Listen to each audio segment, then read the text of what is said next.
ମୋ ମତେ ତ କଳା ମୁହଁକୁ କଳା ବଳି ତାକୁ ଡାକିବା କଥା ନୁହଁ ସେଇ ରୂପରେ କାହାକୁ କେହି ବି ଡାକନ୍ତୁନି। ଡାକିଲେ ମାନେ କହିବେ ଯେ ତୁ ଯା ତୋ ରାସ୍ତାରେ ମୁଁ ଯାଉଛି ମୋ ରାସ୍ତାରେ। ଲୋକମାନେ କହୁଛନ୍ତି ଯେ ବ୍ରହ୍ମକୁ ହାତେ ଧରୁନାହାନ୍ତି। ସ୍ୱର୍ଣ୍ଣପୁର କିଏ ଜଗିକି ରହିଥିଲା? ସେ 133 ବର୍ଷ ରହିଲେ, 10 ବର୍ଷ ପାତାଳି ହେଲେ, ସେଠି କିଏ ଥିଲା? ବଡ଼ ପଣ୍ଡା ହିଁ ଥିଲା। ତେବେ ଯେଉଁ ବଡ଼ ପଣ୍ଡା ଆପଣ ହୁଅନ୍ତି ତା ପାଇଁ କ'ଣ କିଛି ପରୀକ୍ଷା ଅଛି ନା ପରିବାର କ୍ରମେ ଆପଣ? ପ୍ରଥମେ ମାର୍କଣ୍ଡଙ୍କ ପାଖରେ ଆମେ ପୂଜା ପରୀକ୍ଷା ଦେଉ। ଆମର ଶାଢ଼ୀ ବନ୍ଧାଟା ହୁଏ, ସେଇଟା ଗଜପତି ମହାରାଜ ତାଙ୍କ ତରଫରୁ ସେ ପ୍ରଦାନ କରନ୍ତି। ପ୍ରଭୁଙ୍କର ସକାଳୁ ପ୍ରହରରୁ ନେଇକି ରାତି ପର୍ଯ୍ୟନ୍ତ କେତେ ପ୍ରକାର ନୀତି ନିୟମ ଅଛି? କେତେ ଥର ଭୋଗ ଲାଗେ ପ୍ରଭୁଙ୍କୁ? ଆମେ ଜନ୍ମ ହେଇଛୁ କରିବା ପାଇଁ କରିବୁ, କିନ୍ତୁ କାର୍ଯ୍ୟଟା ପ୍ରକୃତିରେ କରନ୍ତି କିଏ? ମହାପ୍ରଭୁ। ବେହୋସ ହେଇ ଆସି ଚିନ୍ତାରେ ଭୂଇଁ ପଡ଼ିଛି, ସେତେବେଳେ ତା କହୁଛନ୍ତି ଆମେ ମା ପାଖକୁ ଆସି ଖାଉଥିଲୁ ନା ଆମର ଭକ୍ତ ଅନ୍ୟ ପାଖକୁ ଆସି ଖାଉଥିଲୁ। କାରଣ ସେ ମା ପାଖକୁ ଖାଇବା ଦରକାର, ମୋ ପ୍ରଭୁର ଶୁଦ୍ଧତା ଦରକାର ନାହିଁ। ଆପଣଙ୍କୁ ଶ୍ରୀମନ୍ଦିରର କେଉଁ ସ୍ଥାନଟି ସବୁଠୁ ବେଶୀ ଭଲ ଲାଗେ? ଏବେ ଦେଖନ୍ତୁ ବୁଝିଲେ କୋଉ ସ୍ମେଲ୍ ଆସୁଛି? ମହାପ୍ରଭୁ ସ୍ମେଲ୍ଟା। ମହାପ୍ରଭୁଙ୍କୁ ଯେଉଁ ଯାଇକି ଲୋକ ଛୁଅନ୍ତି, କ'ଣ ସେମିତି ଛୁଇଁବା କଥା ପ୍ରଭୁଙ୍କୁ? ସେଟା ବ୍ରହ୍ମ ସ୍ୱରୂପ, କାରଣ ବ୍ରହ୍ମର ଲିଙ୍ଗ ନାହିଁ, ଆତ୍ମାର କ'ଣ ଲିଙ୍ଗ ଅଛି? ତେଣୁ ସେଇଥିପାଇଁ ମୋ ପ୍ରଭୁର ଲିଙ୍ଗ ହିଁ ନାହିଁ।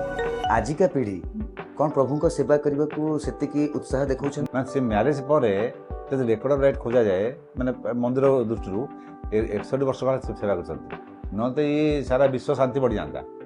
ଏ କିଛି ଗୋଟେ ପରିବର୍ତ୍ତନ, ବିରାଟ ପରିବର୍ତ୍ତନ ହେବ ବହୁତ ଶୀଘ୍ର। ନମସ୍କାର, ରେଡ଼ିଓ ଚକୋଲେଟ୍ 104 FM ଧୂ ମିଠାକୁ ସ୍ୱାଗତ କରୁଛି। ମୁଁ ଆର୍‌ଜେ ଅନିଲ। ଭାଗ୍ୟରେ ସେବାୟତ ରେଡ଼ିଓ ଚକୋଲେଟ୍ର ଏ ବର୍ଷର ରଥଯାତ୍ରାର ବିଶେଷ କାର୍ଯ୍ୟକ୍ରମ।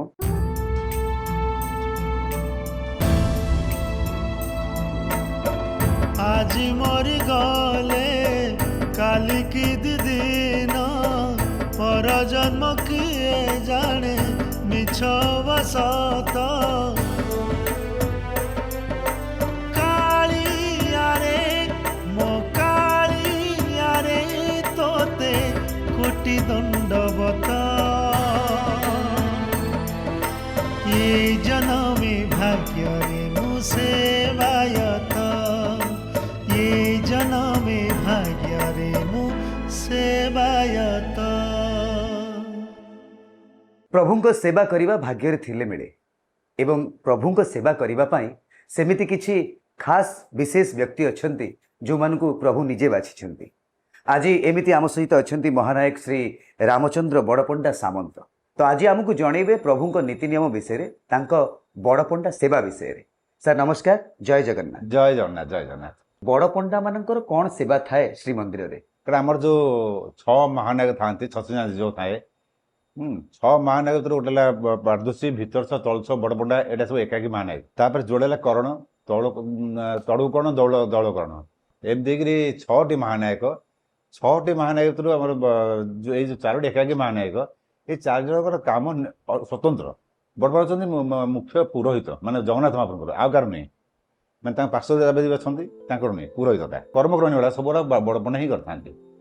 ତା ବ୍ୟତୀତ ବଡ଼ପଣ୍ଡା ସବୁଠୁ ବଡ଼ ଦାୟିତ୍ୱ ହେଲା ପ୍ରତ୍ୟେକ ଦିନ ସେ ପୂଜା ପଣ୍ଡା ଠିକ୍ ସେ କରୁଛନ୍ତି କି ନ କରୁଛନ୍ତି, କଳାହାଟ ଦୁଆର ପାଖରେ ଥାଇକିରି, କଳା ଦୁଆର କେଉଁଠି ମାନେ ଦକ୍ଷିଣ ପଟକୁ ସେ ଚାମର ପକାଉଥିବେ, ଧଳା ଚାମର ଗାଈର ରୁମରେ ପୁଛରେ।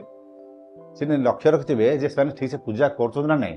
ଯଦି କି ତାର ଭିତରେ ସନ୍ଦେହ ବି ହେଲା, ତାହେଲେ ସେ ଯେକୌଣସି ମାନେ ସେଦିନ ତ କରିହେବନି ପୂଜା ଦିନ, ତାପରେ ମଧ୍ୟ ସେ ଡାକିକି ତାଙ୍କର ପରୀକ୍ଷା ନେଇପାରିବ।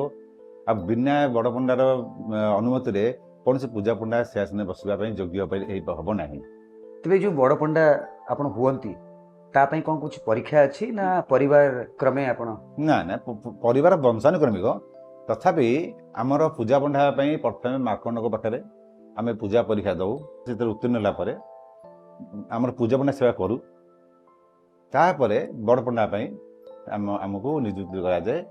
ବଡ଼ପଣ୍ଡା ଜଣେ ଥିଲେ ତ ଆଉ ଜଣେ ହେଇପାରିବନି, ତେଣୁ ବାବାଙ୍କର ବାର୍ଦ୍ଧକ୍ୟ ଅବସ୍ଥା ଥିଲା, ବାବା ରିଟାୟାର୍ଡ କରି ଆସିଲେ। ବାବା ଥିବା ଅବସ୍ଥାରେ ମୁଁ ହେଲେ ମଧ୍ୟ ବି ପ୍ରତିନିଧି କୁହାଯିବ। ମୋର ଶାଢ଼ୀ ବନ୍ଧାଟା ହୁଏ, ସେଇଟା ଗଜପତି ମହାରାଜ ତାଙ୍କ ତରଫରୁ ସେ ପ୍ରଦାନ କରନ୍ତି। କେଉଁଠି? ତାଙ୍କ ନହରରେ। ତ ଯେମିତି ରାଜାଙ୍କର ରାଜ୍ୟାଭିଷେକ ହୁଏ ସେମିତି ବଡ଼ପଣ୍ଡାଙ୍କର ବି ଗୋଟେ ପୂଜା ଅଛି। ସେଠି ଗୋଟେ ଶାଢ଼ୀ ବନ୍ଧା ହେଲା ପୂଜା ପଣ୍ଡା, ଗୋଟେ ଶାଢ଼ୀ ଦେଲେ ଗଜପତି ମହାରାଜ, ସେଠୁ ସେ ପାଲିଙ୍କିରେ ଆସିବେ, ଆଉ ତାଙ୍କ ପାଦ ତଳେ ଲାଗିବନି। ପାଲିଙ୍କିଟା ରହିବ ଅରୁଣଖ ଆରପଟେ ସିଂହ ପାଖରେ।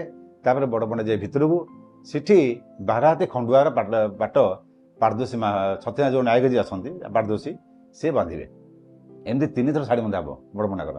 ତା ସେଠୁ ଆସିଲା ପରେ ସେଇ ପାଲିଙ୍କିରେ ଆସିବେ, ମଙ୍ଗଳାଚରଣ କରିବେ, ତାପରେ ଯିବେ ମହାପ୍ରଭୁଙ୍କ ସେବା କରିବେ। ପ୍ରଭୁଙ୍କର ସକାଳୁ ପ୍ରହରରୁ ନେଇକି ରାତି ପର୍ଯ୍ୟନ୍ତ କ'ଣ ସବୁ ମାନେ କେତେ ପ୍ରକାର ନୀତି ନିୟମ ଅଛି, କେତେ ଥର ଭୋଗ ଲାଗେ ପ୍ରଭୁଙ୍କୁ? ସବୁ ଭୋଗରେ ବଡ଼ପଣାର ଆବଶ୍ୟକ ନଥାଏ। ମୁଖ୍ୟତଃ ଷୋଡ଼ଶ ପୂଜା ଯେଉଁ ପୂଜା ହେଉଛି, ଧୂପ, ପ୍ରଥମ ଧୂପ, ଦ୍ୱିତୀୟ ଧୂପ, ତୃତୀୟ ଧୂପ, ଏଗୁଡ଼ା ଦରକାର ହୁଏ। ଏଇ ଯାନିଯାତ୍ରା ସମୟ ଗୁଡ଼ାକରେ ମଧ୍ୟ ଆମର ବହୁତ ଜିନିଷ ରହିଛି। ରଜା ଛେରାପରା କରିଦେଲେ ଚାରି ଦିଗକୁ ବଳି ଦିଆଯାଏ। ବଳି ମାନେ ଚାଉଳ କ୍ଷୀର ଗୋଳାଇକରି ସେ ଚାରି ଦିଗକୁ ପକାହେବ। ତା ବ୍ୟତୀତ 64 ଯୋଗିନୀ, କାନ୍ତାୟନୀ, ଏମାନେ ସେମାନଙ୍କୁ ବଳି ପ୍ରଥା ଅଛି। କୋଉଟା ରଥ ଯିବା ପୂର୍ବରୁ ସେଟା ସବୁ ବଡ଼ପଣା ହିଁ ସମ୍ପାଦନ କରିଥାନ୍ତି। ସେଥିପାଇଁ ବଡ଼ପଣା ଗୋଟେ ରଥ କୋରା ଗୋଟେ ଖେଇଥାଏ, ରଥ ଯିବା ରଥ ଆସିବା ବେଳକୁ। ଆଉ ଲୋକଙ୍କର ତ ମାନେ ମୁଣ୍ଡରେ ଗୋଟେ ଭାଲୁ ବସିଛି, ସେ ଯେମିତି ଯେଉଁ ଅଧରପଣା ତାକୁ ତ ଯୋଗିନୀ ଫୋଗିନୀ ଖାଇବା କଥା, ଅଶରୀରୀ ଖାଇବା କଥା, ଏଣ୍ଟିଟି ଖାଇବା କଥା, ବର୍ତ୍ତମାନ ଲୋକ ତାକୁ ପିଇବାକୁ ଲାଗିଲେଣି। ଆକ୍ଚୁଆଲି ମୁଁ ଦେଖୁଛି ଯେ ଲୋକ କଥାଟା ବେଶୀ ପଚାରୁଛି। ଲୋକ କଥାଟା ଯେତିକି ପଚାରୁଛି, ଶାସ୍ତ୍ର ପଚାର ବହୁତ କମ୍, ମାନେ 10% ବି ନୁହଁ। ଆମେ ଜନ୍ମ ହେଇଛୁ କରିବା ପାଇଁ କରିବୁ, କିନ୍ତୁ କାର୍ଯ୍ୟଟା ପ୍ରକୃତିରେ କରନ୍ତି କିଏ? ମହାପ୍ରଭୁ। କେବେଠାରୁ ଆପଣ ଏଇ ବଡ଼ପଣ୍ଡା ଦାୟିତ୍ୱରେ ଅଛନ୍ତି? ମୁଁ 2013ରେ ଶାଢ଼ୀ ବାନ୍ଧିଲି। ମେ 15, 2015ରେ ବଡ଼ପଣା ଶାଢ଼ୀ ବାନ୍ଧିଥିଲି। ତ 11 ବର୍ଷ ଭିତରେ ଏମିତି କ'ଣ ପ୍ରଭୁଙ୍କ ପାଖରେ ଏମିତି ଗୋଟେ କିଛି ଖାସ୍ ଅନୁଭୂତି କରିଥିବେ? ଅନୁଭୂତି ତ ବହୁତ ରହିଛି, କିନ୍ତୁ ଅନୁଭୂତି ସବୁବେଳେ ବଡ଼ପଣାରେ ନଥାଏ। ପ୍ରଭୁଙ୍କର ଥରେ ଏମିତି ଯେମିତି ପ୍ରଭୁ ଅଛନ୍ତି ସିଂହାସନ ଉପରେ, ତ ସେଇଭଳିଆ ଦେଖିବାର ଇଚ୍ଛା ହେଲା। ମାନେ ଦେଖିବାର ଇଚ୍ଛା ହେଲା ପ୍ରତ୍ୟକ୍ଷରେ, ମାନେ ଏମିତି ବସିଛୁ ଆମେ, ଏଇ ସନ୍ଧ୍ୟାବେଳ ସମୟଟା, ଏଇ ସମୟଟା ବୋଧେ ହେବ, ମୋତେ ଲାଗୁଛି ଘରେ କେହି ନଥିଲେ, ବୋଧେ ଚାହାଟେ ବସି ପିଉଥିଲି। ମୋତେ ସହଜେ ଚାହା ପାଇକି ଇଚ୍ଛା ଆସେନି, ମୁଁ ଏମିତି ଗୋଟେ ଗ୍ୟାସ୍ କରିକିରି ତା ବସି ପିଉଛି। ସେଇ ରୂପରେ ଝଗଡ଼ା କଲା ବେଳେ ସିଏ ମୋତେ କହିଲେ ଯେ ମାନେ ସିଏ ତ ମୋ ମତେ ତ କଳା ମୁହଁକୁ କଳା ତାକୁ ଡାକିବା କଥା ନୁହଁ, ସେଇ ରୂପରେ କାହାକୁ କେହି ବି ଡାକନ୍ତୁନି। ଡାକିଲେ ମାନେ କହିବେ ଯେ ତୁ ଯା ତୋ ରାସ୍ତାରେ, ମୁଁ ଯାଉଛି ମୋ ରାସ୍ତାରେ। ସେ କହିବା କଥା ଯେ ମୁଁ ହେଲି ସବୁଠୁ ବଡ଼ ସେବକ, ମୋଠୁ ସେବକ ବଳିକିରି ଶିଖି ସେବା ଅଛି। ତ ଯେତେ ତାକୁ ମାନେ ଆକ୍ସେପ୍ଟ କର ତାକୁ, ହଁ ତୁ ଯାହା କଲେ ସେ କଳିକୁ ଯାହା କରିବା କଥା କଳିବ। ତେଣୁ କାଳିଆ ତା ନାଁ ଆସିଲା ବଡ଼ କଳିଆ। ତେଣୁ ସେ ଦୃଷ୍ଟିରୁ ସେ ତା ରାସ୍ତାରେ ଅଛି, ମୋ ରାସ୍ତାରେ ଶାନ୍ତି। ଆଉ ଗୋଟେ ବଡ଼ ଜିନିଷ ଆପଣ ମନେ ରଖିଥାନ୍ତୁ, ଲୋକମାନେ କହୁଛନ୍ତି ବ୍ରହ୍ମକୁ ହାତେ ଧରୁନାହାନ୍ତି। ପାତାଳି ଯେତେବେଳେ ହେଲେ ସୋନପୁରରେ, ସୋନପୁର ସମ୍ବଲପୁର ଏକାଠି ଥିଲା। ସୋନପୁର କିଏ ଜଗିକି ରହିଥିଲା? 133 ବର୍ଷ ରହିଲେ, 10 ବର୍ଷ ପାତାଳି ହେଲେ, ସେଠି କିଏ ଥିଲା? ବଡ଼ପଣା ହିଁ ଥିଲା। ପାତାଳି ହେଲା ପରେ ମଧ୍ୟ ବଡ଼ପଣା ସେଠି ଥିଲା। ସେଥିପାଇଁ ସମ୍ବଲପୁରରେ ବହୁତ ବଡ଼ପଣା ଘର ଆପଣ ପାଇବେ। ଯେତେବେଳେ ଆଦି ଶଙ୍କରାଚାର୍ଯ୍ୟ ଆସିଲେ, ଯେଉଁ ଖୋଳିକିରି ଦେବ, କିଏ ଦେବ? ବଡ଼ପଣା ଖୋଳିକିରି ବଡ଼ପଣା ଦେବ ନା। ବଡ଼ପଣା ଦେଲା ବେଳକୁ ସେ କେଉଁଥିରେ କାଟିଦେବ? ହାତରେ ନା, ବ୍ରହ୍ମକୁ। ତାପରେ ପାଟକନା ଗୁଡ଼ାଇକିରି ସେ ଆସ୍ତେ ଉଠିକି ନା ଧରିନାହାନ୍ତି। ପ୍ରଭୁଙ୍କ ନୀଳାଦ୍ରି ବିଜେ ସମୟ ସେତେବେଳେ କ'ଣ ଆପଣଙ୍କୁ ଗୋଟେ କିଛି ନୀତିକାନ୍ତି ଅଛି, ଗୋଟେ ବିଶେଷ ନୀତି ଅଛି ଯେତେବେଳେ ଲକ୍ଷ୍ମୀନାରାୟଣ ଭେଟ ହୁଏ, ସେମିତି କିଛି ଅଛି କି ନୀତିକାନ୍ତି? ଲକ୍ଷ୍ମୀନାରାୟଣ ଭେଟରେ ବେଶୀ ନୀତିଟା ହେଉଛି ଭିତର ଛଳ, କାରଣ ଲକ୍ଷ୍ମୀ ଆସିବ ନା ଭିତର ଆସିବ। ବଡ଼ପଡ଼ା ସେ ବେଶୀ କିଛି ନାହିଁ, ସେଠି ଖାଲି ଗୋଟେ ଅଛି ଚଉଠି ଘୁମଟା ଅଛି ଗଇଁଠାଳ ପିଟିବା ପାଇଁ। ଫେରିଲା ପରେ ମାନେ ବାହୁଡ଼ାରେ ଆଜ୍ଞା। ଗଇଁଠାଳ ପିଟେ, ସେ ଚଉଠି ଘୁମଟା ବନି ତାଙ୍କୁ ପୁରୋହିତଟା ନା ସିଏ। ରାତିରେ ଯେତେବେଳେ ପ୍ରଭୁଙ୍କୁ ଅନ୍ତିମ ପହଡ଼ ପଡ଼େ, ସେତେବେଳେ କେବେ ଆପଣ ଭିତରେ ସେତେବେଳେ ରୁହନ୍ତି? ପହଡ଼ ବେଳେ ମୁଁ ରହିନି, ସେ ପହଡ଼ କରିବା ଦାୟିତ୍ୱ। ସେ ବି ଆକ୍ଚୁଆଲି ଭିତର କାମ ହେଉଛି ଭିତର କାମଟାକ, ପାରଦେଶ କାମ ହେଉଛି ସବୁ ବାହାର କାମଟାକ, ମାନେ ସବୁ ନିଜ ଶାଢ଼ୀ ବାନ୍ଧିବା କରିବେ, ତାକୁ ଦାୟିତ୍ୱ। ଆମର ଜିନିଷ ହେଲା ଆମେ ମାନବୀୟ ଚଳଣି, ମାନେ ମହାପ୍ରଭୁ କରୁଛୁ, ଆମେ ଯେମିତି ଚଳୁଛେ ତାଙ୍କ ସହିତ ଚଳିଯାଉଛେ। ଆମେ ଶୀତ ଦିନରେ ଆମେ ସ୍ୱେଟର ଫୁଟର ବୁଝୁଛେ, ତାଙ୍କୁ ମଧ୍ୟ ଘୋଡ଼ ଲାଗି କରୁଛେ, ତାଙ୍କୁ ମଧ୍ୟ ଟୋପି ଲାଗି ହୁଏ, କାନ କାଳେ ଥଣ୍ଡା ବୁଝେ କନେଇ କାନରେ ତ କନା ଦିଆ ହୁଏ, ଛେନାପୋଡ଼ ଲାଗି ହୁଏ, ବହୁତ କଥା ହୁଏ। କିନ୍ତୁ ଦେଖିଲା ବେଳକୁ ଆମେ ତ ଭେଷ ତ କରିଦେଉଛେ। କାହା ପାଇଁ ନା? ଭିଜିଟର ମାନଙ୍କ ପାଇଁ, ମାନେ ଭକ୍ତ ପାଇଁ ନୁହଁ। ମହାପ୍ରଭୁ ଯେଉଁ ପୋଖରୀଟା ଛୋଟ, କିନ୍ତୁ ବାହାର ଜିନିଷଟା ବଡ଼। କାହିଁକି କହିଲେ? ଭକ୍ତ ଭିଜିଟର ବହୁତ, ଭକ୍ତ କମ୍। ଯିଏ ଭକ୍ତ ସେ ପାଖରେ ରହିଲା ଅଳ୍ପ ଟିକେ, ତେଣୁ ଭିଜିଟର ଦର୍ଶନାର୍ଥୀ ବହୁତ। ଏଠି ଯେ ଆସୁଛନ୍ତି ବହୁତ ଦର୍ଶନାର୍ଥୀ ନା, କିନ୍ତୁ ଭକ୍ତ କାହିଁ? କାରଣ ଭକ୍ତର ସୁବିଧାଟା ଫାଷ୍ଟ ସେ ମହାପ୍ରଭୁ ତ ବଡ଼ପଣା ଥରେ କରାନ୍ତି। ମୋ ଭକ୍ତ ଅଛି ସେଠି କଷ୍ଟ ବହୁତ, ଯା ତୁ ଯା। କରାମ ଭାଇ ସେଇ ପଶ୍ଚିମ ଦ୍ୱାର ଫ୍ରଣ୍ଟରେ ଯେଉଁଟା ଥିଲା, ଏବେ ତିଆରି ହେଲାଣି। ସେ ଗଳିରେ ଡାଣ ପଟେ ତା ଘର ଥାଏ, ଚାଳ ଘର। ସେ ତ ରାମ କୃଷ୍ଣଙ୍କୁ ମାନେ ଠାକୁରଙ୍କୁ ଯାଆନ୍ତୁ କୋଳରେ ବସେଇକିରି ଖେଚଡ଼ି କହୁଥିଲା। ରଜା ସାଙ୍ଗରେ ବଡ଼ପଣା ସବୁ ରହୁଥିଲା ନା। ସେ କହିଲେ ଯେ ବର୍ତ୍ତମାନ ମହାପ୍ରଭୁ ନାହାନ୍ତି, ମୁଁ ଭୋଗ କାହାକୁ ଦେବି? ବଡ଼ପଣା ଫାଷ୍ଟ କାମ ଜଗିବା ଦରକାର, ମହାପ୍ରଭୁ ଅଛନ୍ତି ନା ନାହାନ୍ତି ଫାଷ୍ଟ ଆଗ। ନା ମହାପ୍ରଭୁ ନାହାନ୍ତି କୁଆଡ଼େ ଗଲେ, ନା କୁଆଡ଼େ ସେ କହିପାରିବିନି। ତଥାପି ମୁଁ ଦେଖିବା କୁଆଡ଼େ। ତାପରେ ଦେଖିଲା ବେଳକୁ ସେ ଦର୍ପଣନାଥ ଦେଖାହେଲା। ଆରେ କହିଲେ ମହାରାଜ ମହାପୁର ସେ ଏଠି ବସି ଖାଉଛନ୍ତି, ଦେଖନ୍ତୁ ଆସନ୍ତୁ। ସେ ତାର ସେ ଖୋଉଛି କରଣା ଭାଇ ଖେଚଡ଼ି କରିକିରି। ଦର୍ପଣନାଥ କରଣା ଭାଇ କହିଲେ ଆଉ ତୋ ପାଖରେ ଆସି ଜଗା ଭଳିଆ ସେ ଖୋଉଛୁ, ଆଉ ତୋ ସୁଧ ପତେଇ ଖୋ। ଏମିତି ସେ ମାନେ ସିଏ ଗାଧି ନଥିବ, ସେ ସକାଳୁ ଉଠିଲା ଦାନ୍ତ ମତେ ବସେନି, ସେ ବସିକି ତାକୁ ଖେଚଡ଼ି ରାନ୍ଧି ଦେଇକିରି ତାପରେ ସେ ଖୋଇ ଦେଉଛି। ଆଉ କ'ଣ ପିଲାଟା ଖାଇବେ ନା? ରେ କୋଉ ଜଗା ଭଳିଆ କାଳିଆ ସେ ଆଉ ବିଶ୍ୱାସ କରିପାରିଲାନି। ତଥାପି କହିଲା କାଳିଆ ଆସୁଛି। ତାପରେ ସେ ଗାଧି ପାଧି ସବୁ ପ୍ରସ୍ତୁତ ହେଇକି ବସି ପଡ଼ିଛି ଖେଚଡ଼ି ରାନ୍ଧି ଏଇ ନାହାନ୍ତି। ତ ଗାଧି ଯେତେବେଳେ ମାନେ ବେହୋସ ହେଇ ଆସିଛି ଚିନ୍ତାରେ ଭୂଇଁ ପଡ଼ିଛି, ସେତେବେଳେ ତାକୁ କହୁଛନ୍ତି ଆମେ ମା ପାଖକୁ ଆସି ଖାଉଥିଲୁ ନା, ଆମର ଭକ୍ତ ଅନ୍ୟ କାହା ପାଖକୁ ଆସି ଖାଉଥିଲୁ। ତାମାନେ ସେ ମା ପାଖକୁ ଖାଇବା ଦରକାର। ମୋ ପ୍ରଭୁର ଶୁଦ୍ଧତା ଦରକାର ନାହିଁ, ମୋ ପ୍ରଭୁର ଜାତି ଦରକାର ନାହିଁ। ରଜା ତ ରହିଲେ ସବୁ କାମ ପାଇଁ, କିନ୍ତୁ ମହାପ୍ରଭୁ କାମ ପାଇଁ ତ ରଜା ଦରକାର। ସେ ରଜା ତ ରହନ୍ତି, ରାଣୀ ଆସନ୍ତି। ରାଣୀ ଯୋଉଠି ନ ଆସିପାରିବେ ସେଠି ମୁଦିରଥ ଆସେ। ତେଣୁ ବଡ଼ ପଣ୍ଡା ଦୁଇ ଜଣ ଲୋକ ସଂକଳ୍ପ କରିପାରିବ। ସେ ମଝିରେ ବସିକି ଯେତେବେଳେ କର୍ମକାଣ୍ଡି କରେ, ସେତେବେଳେ ଡାହାଣ ପଟେ ରହିବ ପତି ମହାପାତ୍ର, ବାମ ପଟେ ରହିବ ମୁଦିରଥ। ସେ ପତି ମହାପାତ୍ର ମୁଦିରଥକୁ ସଂକଳ୍ପ କରିବ। ପତି ମହାପାତ୍ର ତୁ ପୂଜା ଦେଖ କୋଉଠି କ'ଣ ରହୁଛି ନେଉଛି। ମୁଦିରଥ ଖାଲି ପ୍ରତିନିଧି ହିସାବରେ ବସିଲା କାହାର? ରାଣୀ ମାଙ୍କର। ତେଣୁ ସ୍ତ୍ରୀ ଲୋକମାନଙ୍କର ସେବା ନାହିଁ। କିଏ କହିଲା? ବାଜିଣୀ ଗାୟଣୀ ଯୋଡ଼େ ମଣ୍ଡପ ଅଛି, ଆମର ମାଜନା ମଣ୍ଡପ। ସେଠି ସେ ସ୍ତ୍ରୀ ଲୋକମାନଙ୍କର ଗୀତ ଗାଇବା ଅଛି। ଭିତର ମାହାରୀ, ବାହାର ମାହାରୀ। ଭିତର ଥିଲା କୋଇଲି, ସେ ତ ମରଲାଣି 1992 ଯିଏକି ଯେଉଁ ବଚସା କରେ। ବଚସା ସେମିତି କିଛି କଥା ନାହିଁ। ମହାପ୍ରଭୁ ଘରକୁ ଫେରିଲା ବେଳକୁ ଖାଲି କହିବେ କୁଆଡ଼େ ଯାଇଥିଲେ? ସେ କହିବ ମୁଁ ମୋ ଜନ୍ମସ୍ଥଳୀ ଗୁଣ୍ଡିଚାକୁ ଯାଇଥିଲି, ସେତିକି। ଏତିକି ତାପରେ ଦୁଆର ଖୋଲିଯାଏ, ତାପରେ ପଳାନ୍ତି ମହାପ୍ରଭୁ, ସେତିକି। କେଉଁଠି ସେଇଟା ହୁଏ? ମାନେ ଜୟବିଜ ଦ୍ୱାରକୁ ଗଲାବେଳକୁ ମୁଦୁ ଦ୍ୱାର ପାଖରେ ଗେଟ୍ ପାଖରେ କରିଦିଅନ୍ତି। କୁହାଯାଏ ପ୍ରଭୁଙ୍କୁ ଯେତେବେଳେ ଭୋଗ ଲାଗେ କିମ୍ବା ସ୍ନାନ କରନ୍ତି ସବୁ ଦର୍ପଣରେ ପ୍ରଭୁଙ୍କର। ସେଇ ଦର୍ପଣିଆ ସେବକ ଆମର ଯେଉଁ ଥିଲେ, ମୁଁ ରାଜସ୍ଥାନ ଯାଇଥିଲି, ସେ ରାଜସ୍ଥାନରେ ସେ ଦର୍ପଣିଆ ସେବକ ଦେଖିଲି। ସେମାନେ ମୋତେ ତ କହିଲେ ଯେ ଆମେ ସେବକ। ମୁଁ ତୁମେ ରାଜସ୍ଥାନ ଅଛ, ତମେ ସେବକ କହିଲେ କେମିତିଆ? ନା ଆମେ ଦର୍ପଣିଆ ସେବକ। ସେ ଯେଉଁ ଧାତୁ ମିଶ୍ରଣ ସେବକ ଦର୍ପଣ ତିଆରି କରନ୍ତି, ସେ ଆମ ସାଧାରଣ ଦର୍ପଣଠାରୁ ବହୁତ ବଢ଼ିଆ। ସିଏ ତାଙ୍କ ଟେକ୍ନିକ୍ କାହାକୁ ଦେଉନାହାନ୍ତି କାହାକୁ, ମାନେ ତାକୁ ବହୁତ କୋଟି ଟଙ୍କା ଲୋକ ମାନେ ଯଚା ହେଲାଣି। ସାଇଣ୍ଟିଷ୍ଟ ମାନେ ବି ଚେଷ୍ଟା କରୁଛନ୍ତି ଜାଣିବା ପାଇଁ ସେ କ'ଣ ମେଟାଲ ମିଶାଉଛନ୍ତି ଯେ ଦର୍ପଣଟା ଆଉ କ୍ଲିୟର ଦେଖାଉଛି। ଆପଣଙ୍କୁ ଶ୍ରୀମନ୍ଦିରର କୋଉ ସ୍ଥାନଟି ସବୁଠୁ ବେଶୀ ଭଲ ଲାଗେ? ମୋର ମୋ ଜାଗା ମହାପ୍ରଭୁ ପାଖ। ଆପଣ ମହାପ୍ରଭୁ ଗଲେ ତ ଦେଖନ୍ତୁ ବୁଝିଲେ କୋଉ ସ୍ମେଲ୍ ଆସୁଛି? ମହାପ୍ରଭୁ ସ୍ମେଲ୍ଟା। ମୋ ମହାପ୍ରଭୁ ଭଲ ଭଲ। ମହାପ୍ରଭୁଙ୍କୁ ଯୋଉ ଯାଇକି ଲୋକ ଛୁଅନ୍ତି, କ'ଣ ସେମିତି ଛୁଇଁବା କଥା ପ୍ରଭୁଙ୍କୁ? ଶୁଣନ୍ତୁ, ମୋ ମତରେ ତ ଛୁଇଁବା ଉଚିତ ନୁହଁ। କାରଣ ଗୋଟେ ପୂଜା ହେବ ମାନେ ସେଟା ବ୍ରହ୍ମ ସ୍ୱରୂପ। କିନ୍ତୁ ମୋ ମତେ ତ ସେ ସ୍ୱୟଂ ସାକ୍ଷାତ ବ୍ରହ୍ମ ସ୍ୱରୂପ। କାରଣ ବ୍ରହ୍ମର ଲିଙ୍ଗ ନାହିଁ, ଆତ୍ମାର କ'ଣ ଲିଙ୍ଗ ଅଛି? ତେଣୁ ସେଇଥିପାଇଁ ମୋ ପ୍ରଭୁର ଲିଙ୍ଗ ହିଁ ନାହିଁ। ତେଣୁ ବ୍ରହ୍ମର ଯେଉଁ ଲକ୍ଷଣ ଗୁଡ଼ାକ ମହାପ୍ରଭୁ ପାଇଛି। ବ୍ରହ୍ମର ରୂପ ନାହିଁ, ଫିକ୍ସ ରୂପ ନାହିଁ, କିନ୍ତୁ ବ୍ରହ୍ମ ଅଛି।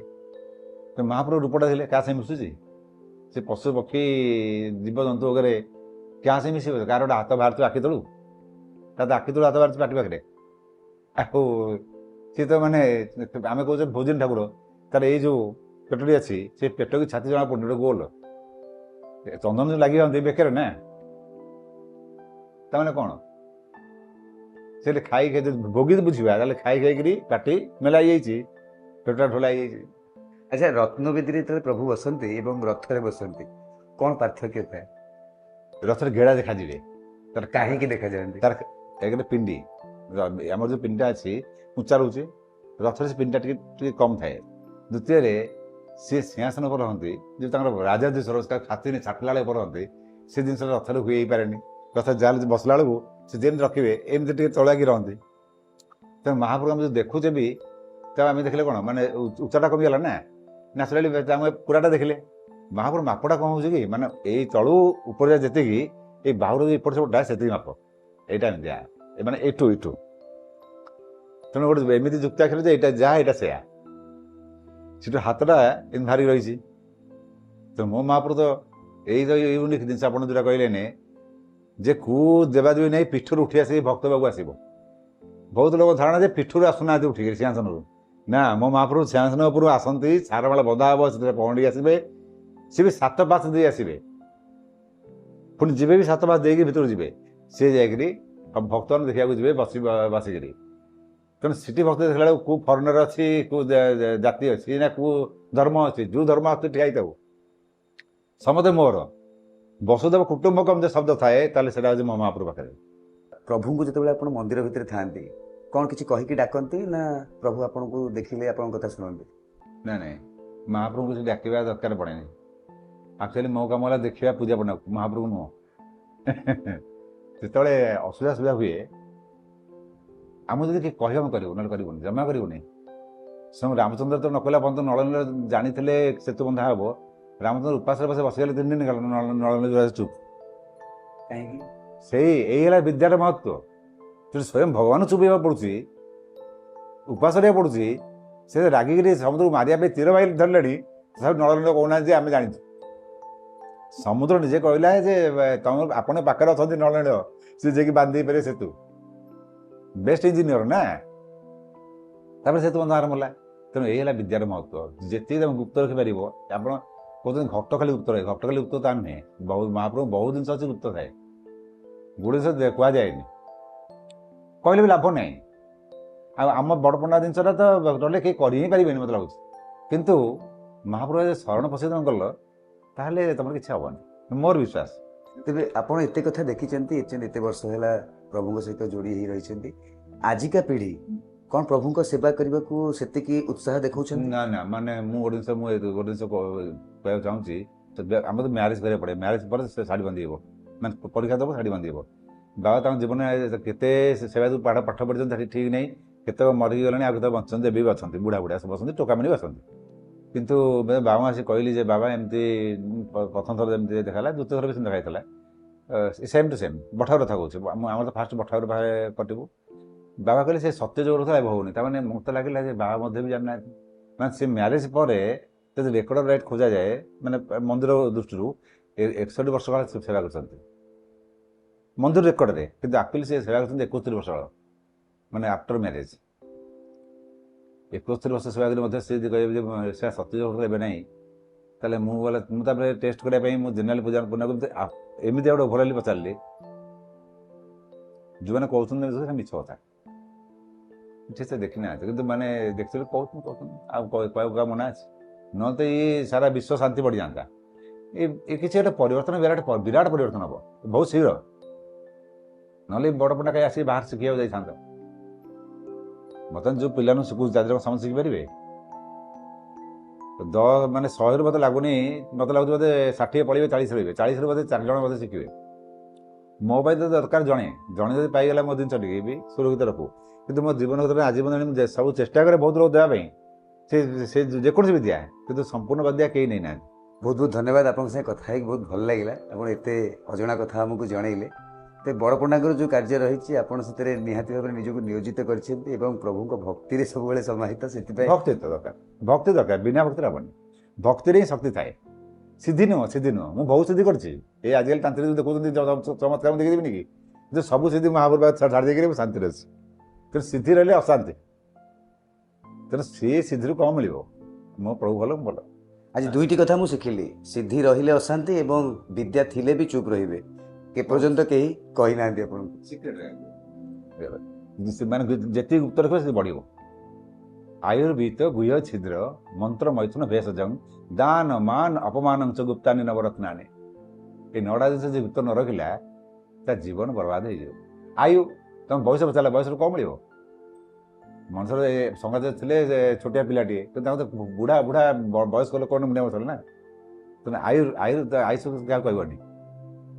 ବିତ୍ତ, ତମର ସମ୍ପତ୍ତି ଧନ କାହାକୁ କିଛି କହିବା ଦରକାର ନାହିଁ। ବିତ୍ତ ମାନେ ବହୁତ ଜିନିଷ ବୁଝଉଛି, ଜମି ବାଡ଼ି ଧନ ରତ୍ନ ଚାହା କହିବନି।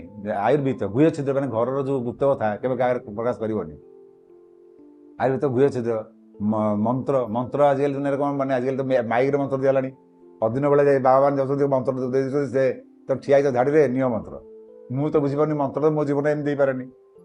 ମୋତେ ଗୋଟେ ଲୋକକୁ ମନ୍ତ୍ର ଦେବାକୁ ଗଲେ ତାକୁ ସେ ଆଗୁଆ ରେଡ଼ି ପ୍ରସ୍ତୁତ ହେବ, ସେ ଉପାସ ରହିବ, ସଫା ପିନ୍ଧିଥିବ ବା ନୂଆ ପିନ୍ଧିଥିବ। ମୁଁ ମଧ୍ୟ ନିଜେ ଉପାସ ଥାଏ। ତ ମନ୍ତ୍ର ବଛାଯାଏ, ତାର ବର୍ଗ ତାର ଋଣ ଧନୀ ବିଚାର କରାଯାଏ, ତାପରେ ବସାଣ ହୁଏ, ତାପରେ ଦେଖାଯାଏ ସେଟା ଅଛି ନା ନାହିଁ ବ୍ରହ୍ମ ସୃଷ୍ଟିରେ, ତାପରେ ଦିଆହେବ। ମନ୍ତ୍ର ଏତେ ଗୁପ୍ତ ଯେ ମରିଯିବ ସେ କହିବନି। ମାନେ ଡାହାଣ କାନ ମନ୍ତ୍ର ବାଁ କାନ ଜାଣିବନି, ତା ଅର୍ଥ କେତେ ଗୁପ୍ତ। ମୈଥୁନ ମୈଥୁନ ତାକୁ ଯାଇକି ତମ ଦାଣ୍ଡରେ ମୈଥୁନ କରି ଲୋକ କ'ଣ କରିବେ? କହିବା ପାଗଳା ଫାଗଳା ହେଲେ ବାଡ଼ିଆ ବାଡ଼ିଆ କରିବେ। ମନ୍ତ୍ର ମୈଥୁନ ଭେଷଜ ମାନେ ଔଷଧ, ତମେ କ'ଣ ଔଷଧ କେବେ କାହାକୁ ଭୁଲ କହିବନି। ସେ ଯେ ଲୋକ ଜାଣିଗଲେ ତମେ ଏଇ ଔଷଧ ଖାଉଛ ନା, ତମରି ଲୋକ ଯେ ଶତ୍ରୁ ଦେଇଯିବେ, ତ ସେଇ ଜିନିଷ ତମକୁ ଅସୁବିଧା କରିଦେବେ ଭବିଷ୍ୟତରେ। ତେଣୁ ଔଷଧ ମଧ୍ୟ ଗୁପ୍ତ ରଖିବ, ଏଇଟା ବହୁତ ବଡ଼ ଜିନିଷ, ଏଇଟା ୱିକ୍ ପଏଣ୍ଟ ଗୋଟେ ମଣିଷର। ଦାନ, କାହାକୁ ଦାନ ଦେଇଛ, କେଉଁଠି ଅପମାନ ପାଇଛ, କେଉଁଠି ସମ୍ମାନ ପାଇଛ, ଏ ତିନିଟା ଯାକ ବି କହିବନି। ଯଦି ଏଇଟା ତମେ କହିଦେଲ ତାହେଲେ ତମେ ଲୁଜର ହେଇଗଲ। ଜୀବନ ଏକ ରହସ୍ୟପୂର୍ଣ୍ଣ, ସେ ରହସ୍ୟ ଯେତେ ରହସ୍ୟରେ ରହିବ ତାର ମଜା ସେତେ ଅଧିକା। ଆଜି ଜଗନ୍ନାଥ ମହାପ୍ରଭୁଙ୍କର ରହସ୍ୟରେ ଥିବାରୁ ଆମେ ସମସ୍ତେ ଆଜି ଗୋଟେ ଜଗନ୍ନାଥ ଭିତରେ କ'ଣ ଅଛି, ଏ ଭଣ୍ଡାର ଖୋଲିଲା ବାହାରିଲା ସାପ, ଦେଖିଲା କିଛି ନାହିଁ। ତେଣୁ ରହସ୍ୟରେ ଥାଉ।